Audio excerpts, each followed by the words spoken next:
Definition of a polygon. What do you think a definition of a polygon would be? Bryce. Closed shape. Yep. There's a closed shape. What else?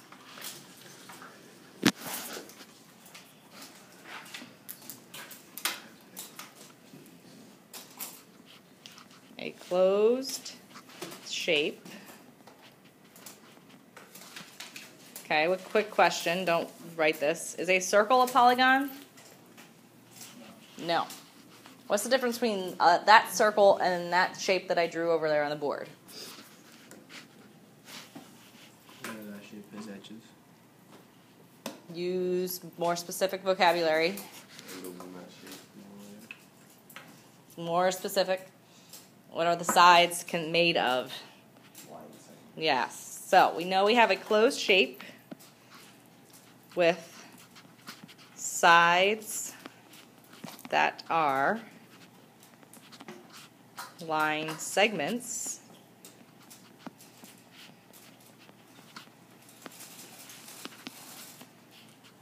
and here's another key component. Each vertex connects only two sides.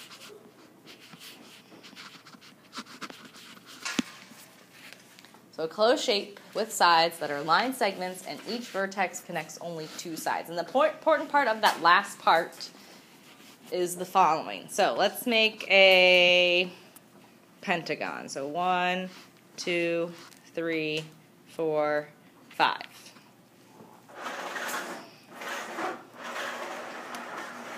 So each corner of our shape is called a vertex. So how many vertices does this pentagon have?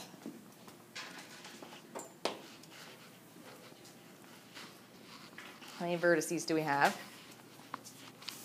I know, it's tough. Bryce? 5. Good. And then our sides would be the line segments created for where the vertices meet. So those we are calling the sides. So this shape has 5 sides. Now, let me show you an example of something that would not be a polygon. Well, we already talked about a circle not being a polygon. Would this half a circle be a polygon? Anybody? Yes or no? Zach, what do you think? No, it's not, because it doesn't have all line segments as its sides. What about this shape? Is that a pentagon? Or not a pentagon, a polygon? No, because if you focus at the middle vertex, how many sides are connecting at that middle vertex? You've got 1, 2, 3, 4 sides coming out of it. So that's not going to be a polygon. Here you can only have 2. What about this shape? Let me think here.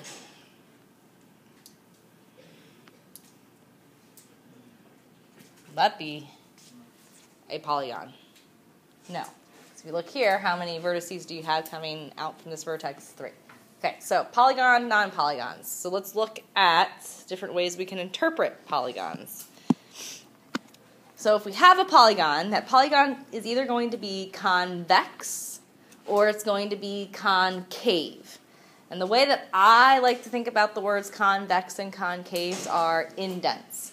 If I have a convex polygon, it's going to be a polygon with no indents. So let me show you what that looks like. So a polygon with no indents. So a triangle is a polygon with no indents. That would be convex.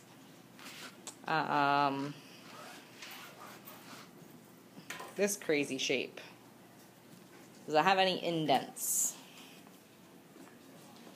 No. Those would all be convex. hexagon with 6 sides. That would be convex. Okay. So no indents. Concave is where we add in the indents. So if you would think about, let's say, this shape right here. I took my giant fist and I punched a cave into this shape. Can you envision how, don't put this in your notes, can you envision how it would then turn into that kind of shape, taking away this part? So if I erase, oops, I got two. So now I made a cave, made an indent, so it makes it concave. So for our definition of concave that we're going to write down is a polygon with indents. So think convex, concave.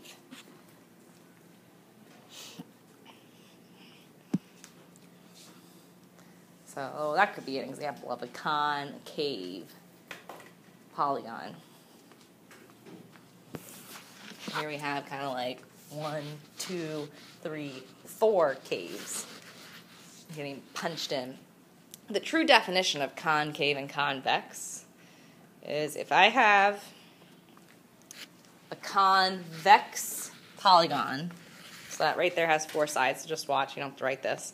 If I were to extend all of those sides, do any of those sides cut through the inside of the shape? No. If I had a concave polygon, I don't know why I'm using a light color like that. So, for example, this. If I were to extend those sides, do any of them cut through the inside of the shape? Yes. Right here it's going through, right here it's going through, right here it's going through, and right here it's going through. So that's really technically how you can tell the difference between convex and concave. All right, so let's look at the examples down here. First, shape. Is it a polygon, yes or no? No. Not a polygon. Why not? You guys got the line right here. Yeah, not a polygon. At this vertex, there's 3 sides. At this vertex, you have 3 sides, and that can't happen. This shape, is that a polygon? Yeah. Yes. Is it concave or convex? Convex, good. There are no indents. Third one, is that a polygon? No. Nope. Not a polygon. The last one, is that a polygon? Yeah. Yes, it is. Concave or convex? Concave. Good. Okay. All right, so polygons. Now, do we know our names of polygons according to sides? Let's see how you guys are at this. If I have a 3-sided polygon, what do we call it? A triangle, yep. Let's see how our vocabulary is. So a 3-sided polygon is called a triangle. What about a 4-sided? Let's put this away, please. 4-sided. That's a specific one of these. You have to think in general, all 4-sided shapes are called this one thing. No. Arlen, what'd you say? I thought you said something. Quadrilateral. We'll talk about quadrilaterals next semester and more specific types of quadrilaterals. What about 5?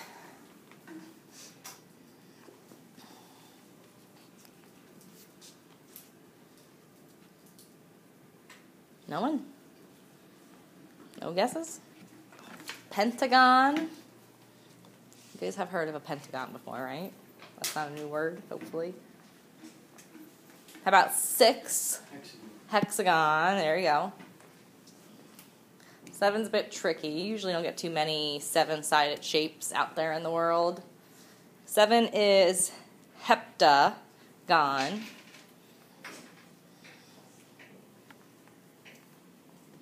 8. 8 is octagon.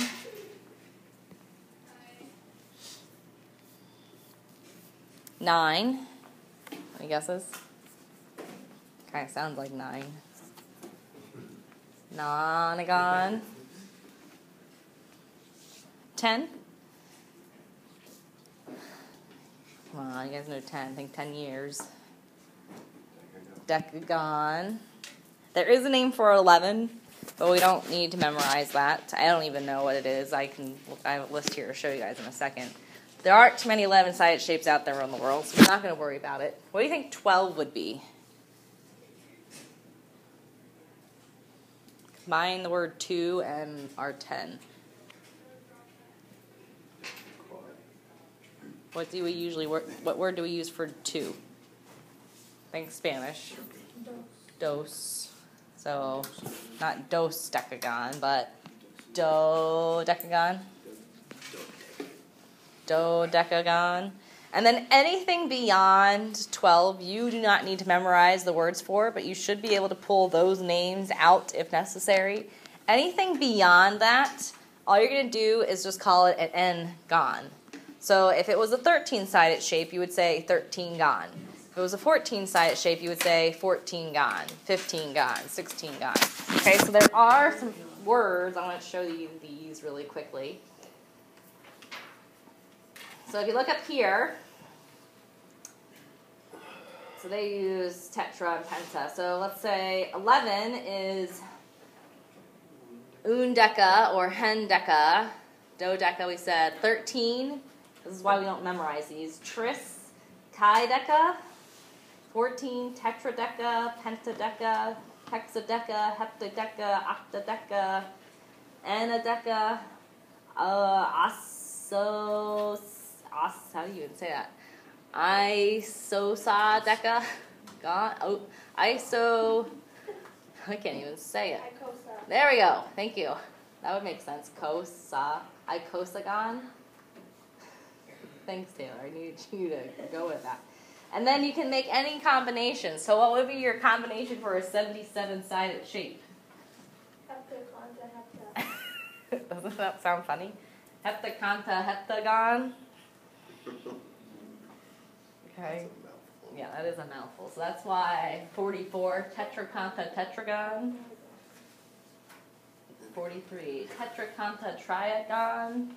Well, that's why you don't need to memorize those. But there are words out there for the world, in case you're curious about it. Okay, flip on to the back. So you should be able to classify a polygon as either convex or concave. You should be able to classify it by its number of sides. Now we are going to classify it by special qualifications. Does anyone want to take a guess at what equilateral means? Equal what? Yes, but it's not going to be equal sides. It's going to be equal side lengths, right? So an equilateral is a polygon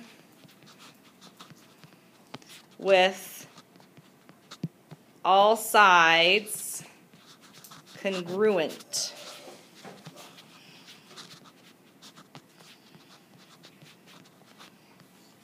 So a polygon with all sides congruent.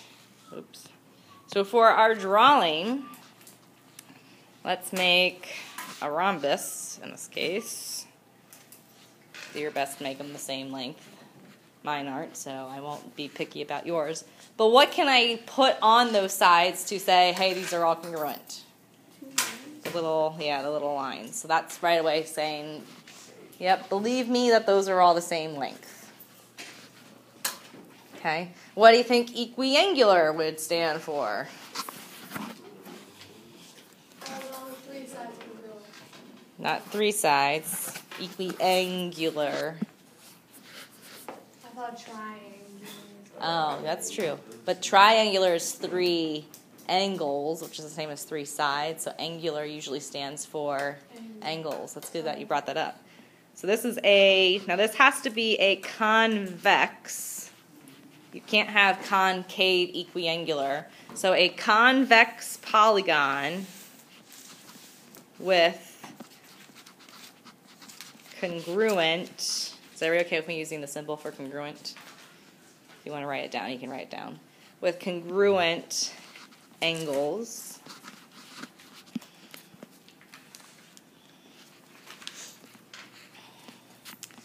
So triangle means 3 sides and 3 angles. If you put the little arcs in the angles, that shows that we have congruent angles. So you have to have the markings for you to infer that they are going to be equiangular or equilateral. And then regular is kind of a shortcut. Regular is a convex polygon that is both equilateral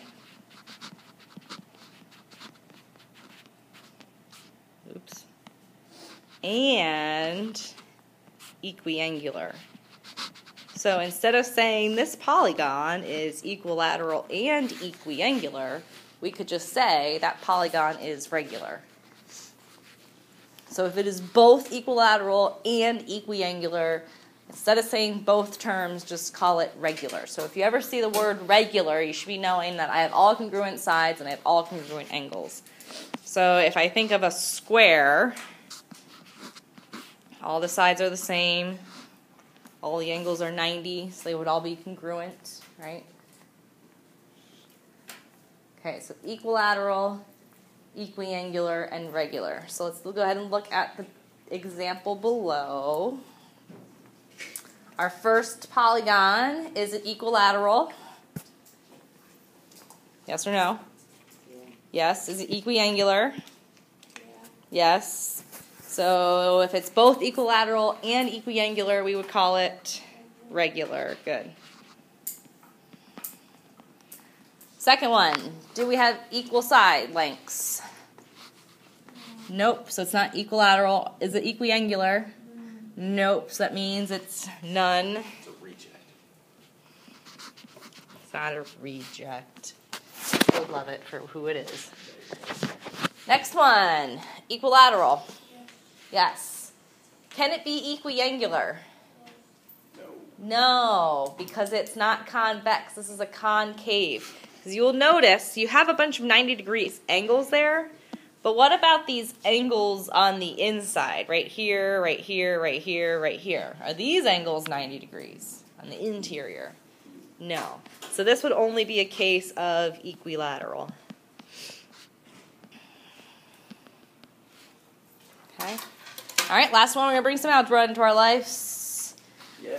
Reading in the directions, what do you think is the key word that we should only care about? It says, given the following regular hexagon. What's the only word I really care about? Well, hexagon means how many sides? 6 sides. What does this word tell me? Bryce? It's both equally here and lateral. Right, so all my sides are congruent. All my angles are congruent, is what regular means. Look at the units they give you. Are they giving me side lengths or are they giving me angle measures?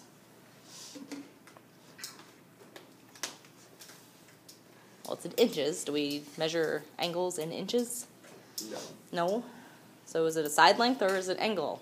It's a side length. It's a side length. What am I going to do with these two expressions if it's regular? Anybody? What am I going to do?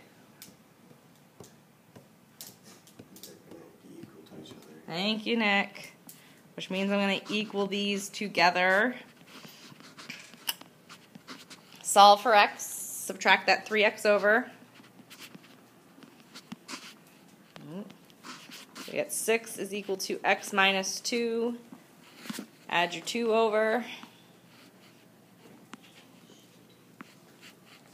Ending up with x is equal to 8. Are we done? Nope. Plug it back in. Which one do you like better? Okay, so 3 times 8 is 24 plus 6 is 30. So my side length is 30 inches. What if this question asked what the perimeter is? I think there's one like this on your midterm. What would be the perimeter? Yeah, you would multiply 30 times 6, which would not, yeah, because it's 6 sides, right? So it would be 180 inches. Okay, don't forget your units either. Okay? All right, after you have that written down, grab yourself a sleeve. Let's practice some problems.